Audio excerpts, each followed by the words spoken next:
Agosto de 2020. Un verano extraño en Europa.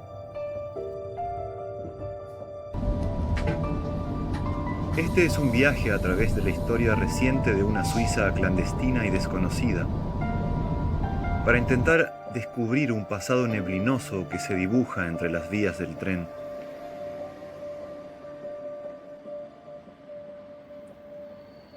El viaje nos llevará a través de un país ordenado y exacto en el corazón de Europa. Pero en el camino surge una duda. ¿Es Suiza realmente un país neutral? A comienzos de 2020, documentos secretos revelaron que 120 países contrataron máquinas codificadoras de mensajes a una empresa suiza de comunicaciones, que en secreto le pertenecía a la CIA y a los servicios de inteligencia alemanes, filtrando información vital que luego era usada en favor de las potencias militares de la OTAN.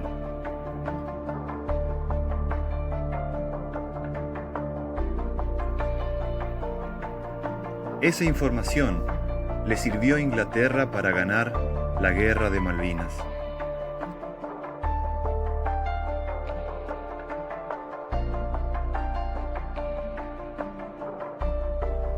Intentaremos explicar de qué manera, a lo largo de la Guerra Fría y por más de 50 años, las democracias occidentales fueron manipuladas por los servicios especiales de la Alianza Atlántica, hasta el punto en que la democracia no ha sido más que una farsa, un señuelo, una simple simulación y un engaño.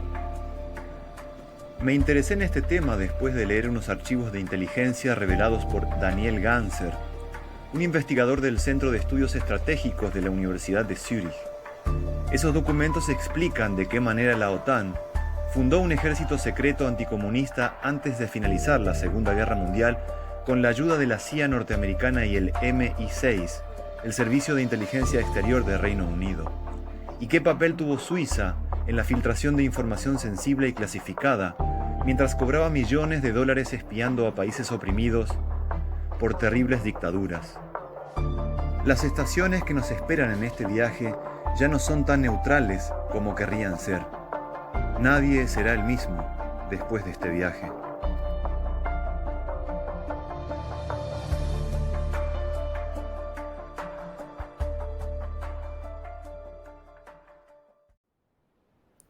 Esta historia nace aquí, en Zúrich, hace más de 70 años. La prensa habla del lugar como de una isla de fortuna en medio de todas las tormentas. Pero, ¿cómo pudo un país tan pequeño salir ileso de 2 guerras mundiales? Zúrich es la ciudad más poblada de Suiza. En ella viven solo 400.000 personas. Es una ciudad inundada de tranvías y bicicletas. Cientos de bicicletas, miles, donde cada 15 minutos suenan las campanas de todas las torres en todas las iglesias. Uno podría pensar que se encuentra en el interior de un monasterio gigante, pero no. Las campanas son la música normal en este pequeño país de montañas, lagos y relojes. Este es uno de los países más pequeños del mundo, 41.290 kilómetros cuadrados, un territorio que podría encajar perfectamente entre las provincias argentinas de Misiones y Jujuy, o caber 15 veces dentro del estado norteamericano de Texas. Enana en geografía, pero gigante en orden, disciplina y exactitud. Este es el país que limita con 5 países y que además tiene 4 idiomas oficiales. Los hechos, en Suiza, tienen 4 posibilidades lingüísticas diferentes de ser narrados. Pero la gente en la calle prefiere hablar en el dialecto cerrado de su respectiva región. Una verdadera montaña rusa para la integración del extranjero. Suiza es chica, pero no está muy poblada. 8.544.527 habitantes. El ritmo de su población es creciente.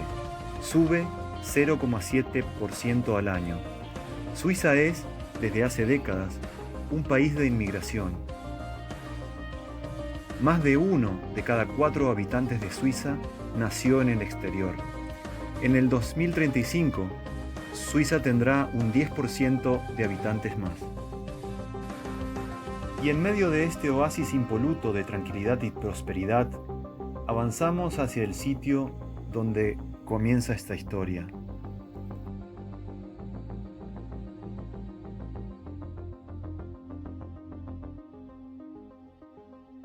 Elegantes, delicadas, multiculturales, se abren las puertas de Suiza. Los servicios secretos occidentales han estado espiando al mundo durante mucho tiempo. Las comunicaciones intervenidas en otros países están saliendo a la luz y el sistema de neutralidad suizo se tambalea. Más de 100 estados confiaban su seguridad nacional a esta máquina cifrada, el CX52, a la que consideraban incorruptible. Pero la máquina escondía un secreto, un alias, un nombre código: Rubicon. Rubicon es, quizás, la operación de inteligencia más importante de la historia, el escándalo de espionaje mediático más grande jamás realizado. Es una intriga digna de una novela de Forsyth. La historia comienza al final de la Segunda Guerra Mundial. La Alemania nazi es derrotada. Los norteamericanos tienen una ventaja importante. Siempre estuvieron un paso adelante de los nazis, porque podían leer sus comunicaciones.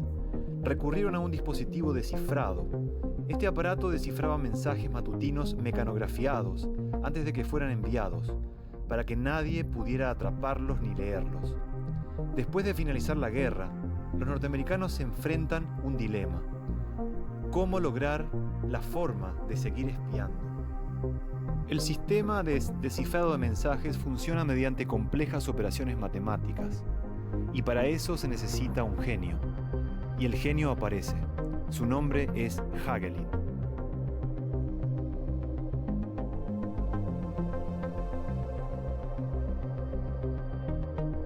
El señor Boris Hagelin es un matemático sueco que ya había hecho negocios con Estados Unidos y comenzaba a construir una enorme fortuna.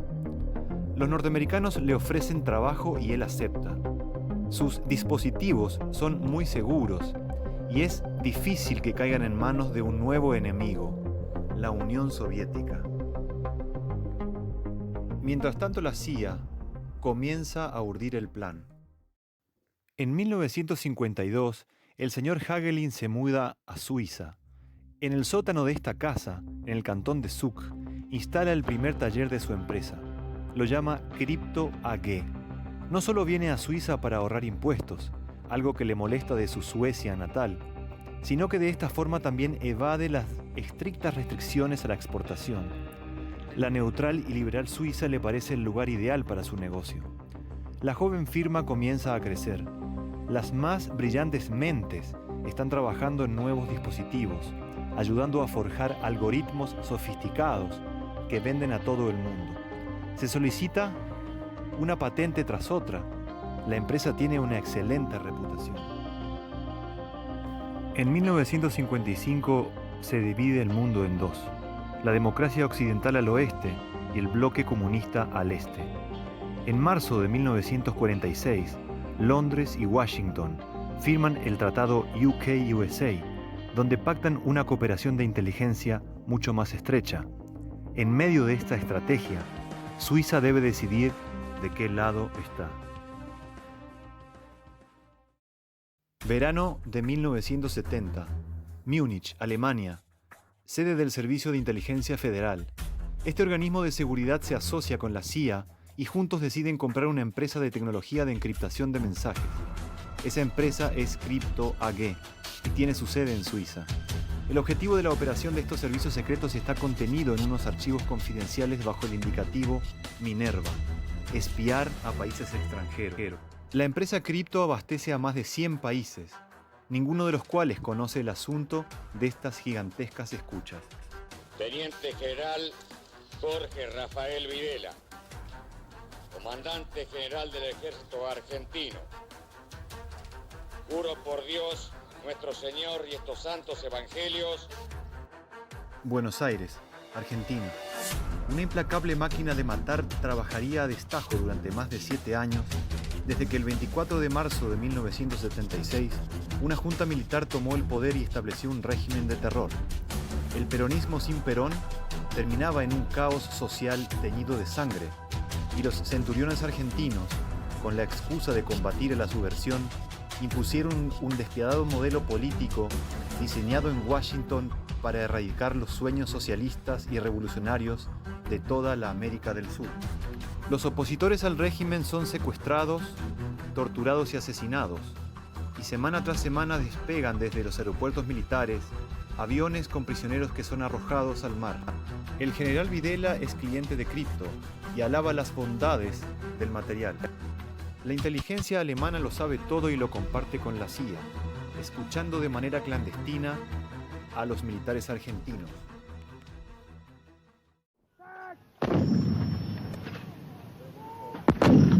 Load correct. Very 1368 now. 1368 now. Set. Ready. Fire. Lo mismo ocurre unos años después. En 1982, la administración de Ronald Reagan aprovecha la absoluta dependencia argentina del equipo de Crypto AG para escuchar comunicaciones privadas primero y colaborar con Inglaterra durante la Guerra de Malvinas después. La información revelada dice que fue a través de Crypto que la CIA se enteró de todos los movimientos tácticos argentinos durante el conflicto y que compartió esa información con Inglaterra.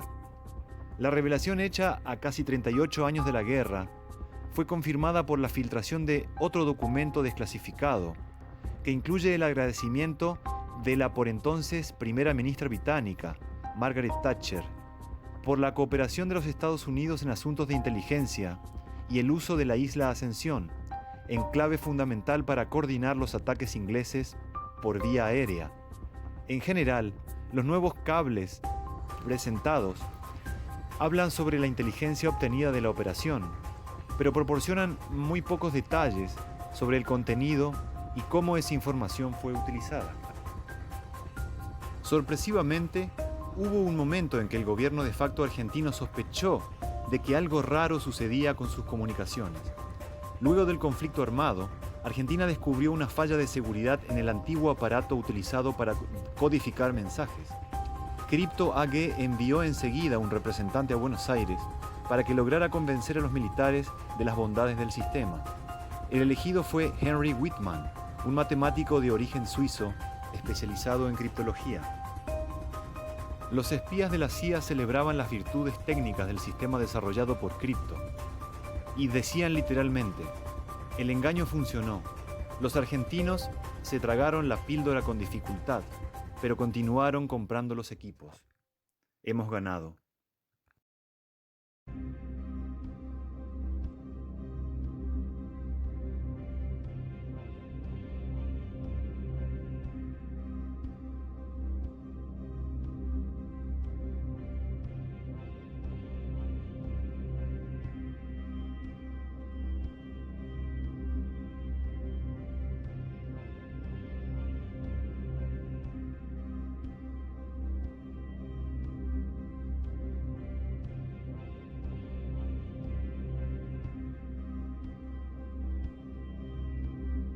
¡Arriba la cabeza!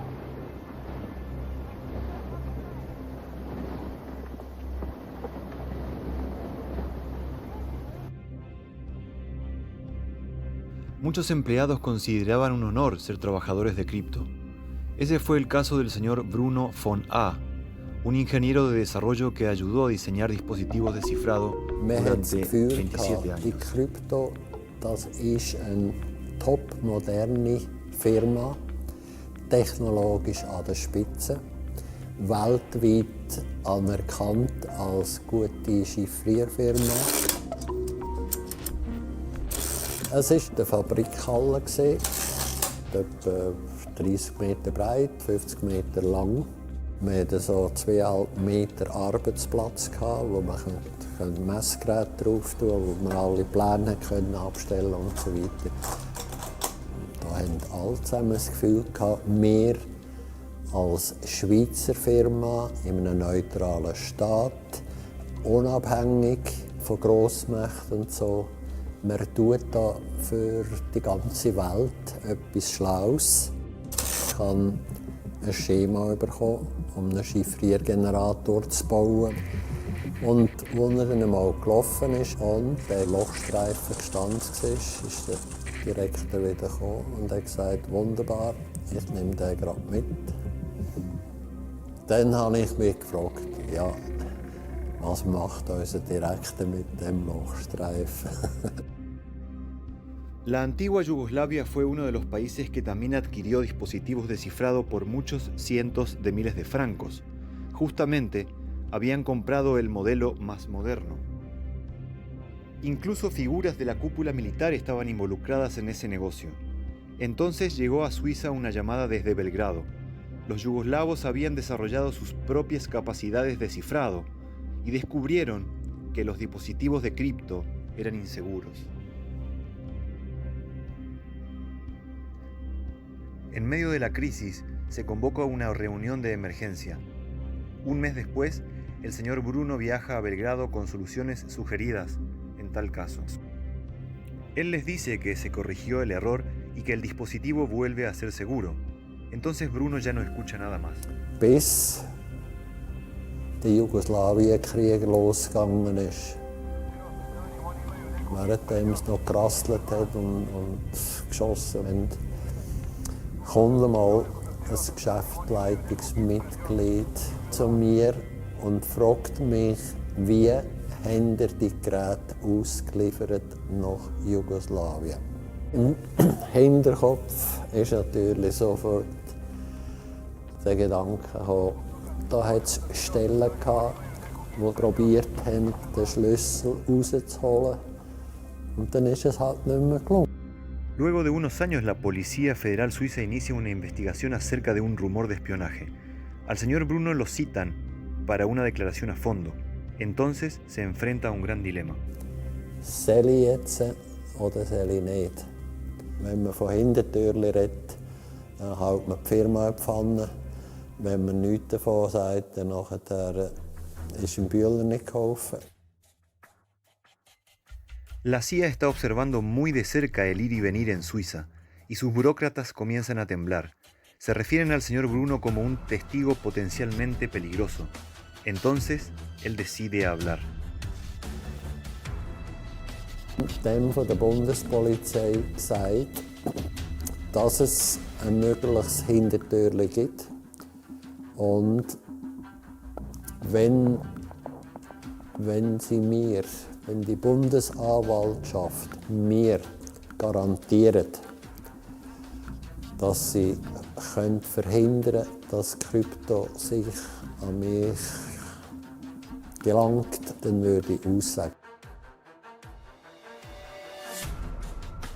Muchos empleados de cripto desaparecen durante las consultas de la policía, y cualquier pregunta al respecto del caso aparenta caer en el silencio.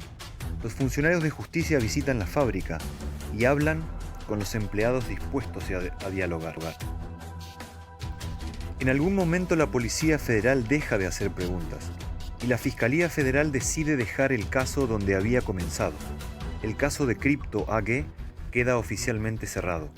Entonces Bruno recibe la respuesta: no hay ninguna garantía de seguridad. So, dass auch die Bundesanwaltschaft das Gefühl hat, Schweigen ist Gold.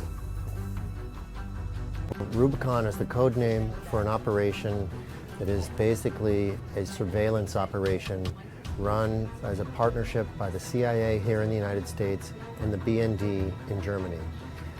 It's using a Swiss company, Crypto AG, to sell encryption devices to countries all over the world that are secretly rigged so that they will reveal the secret communications that they are sending to the United States and to the Germans. And this went on for decades and decade and decade. It happens to be in Switzerland. So Boris Hagelin, the founder of crypto, was Swedish, but he makes his first fortune selling crypto devices to the United States military in World War II. He goes back to Europe, moves his factory to Switzerland, for tax reasons, right? To get out of the Swedish tax realm. But once he's in Switzerland, there are other advantages that kick in, of course. The country's history, its reputation for neutrality are important. That's part of the reason why so many governments trust this company. They would not buy machines from a company that's in Texas here in the United States. They're going to buy machines from a company that's in Switzerland because they think they can trust it. The top executives at the company always knew. Boris Hägglund knew. Of course, he sells his company to the CIA and to the German intelligence service. But then he's replaced. And then you have a series of chief executives at Crypto. Every single one of them knows who the owners are. They are meeting every 6 weeks or every 2 months with CIA officials in Munich to get their new instructions, to get the new designs for the next generation of devices. They are part of the operation. Most of the employees are never told, but at the very top of the organization, they know. So one of the most fascinating things to me about this story is how it ends. This operation goes on until just 2 years ago. And then Crypto AG is broken up into 3 pieces. The real estate, the building goes in one direction, the international business goes to another company, but the Swiss business stays right there. And the company and the chief executive who had spent 20 years working there for the CIA as his owner, he is now the CEO of this new business that only serves the Swiss government. If they did this with Crypto, and it was so successful, why wouldn't they try to do this with other companies? And in fact, why would we only think of the United States?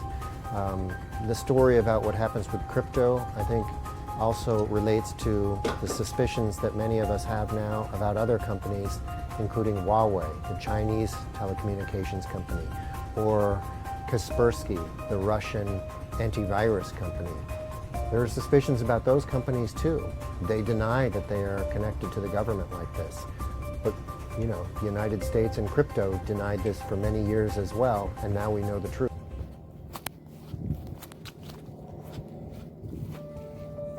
Suiza viaja hacia el futuro por un camino limpio y despejado, que va más allá del límite de las historias oscuras, a los bosques que rodean los lagos azules, allá donde van los animales cuando necesitan agua y armonía.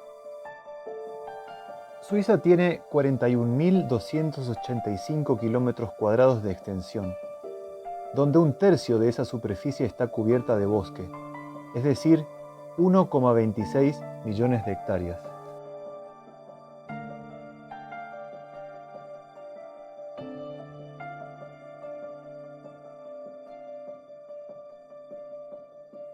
Una de las principales funciones de los bosques en Suiza es la de proteger a los pueblos de los valles lindantes a las pendientes alpinas. Los árboles sostienen las piedras y la nieve durante las avalanchas, y también la tierra en temporada de lluvias.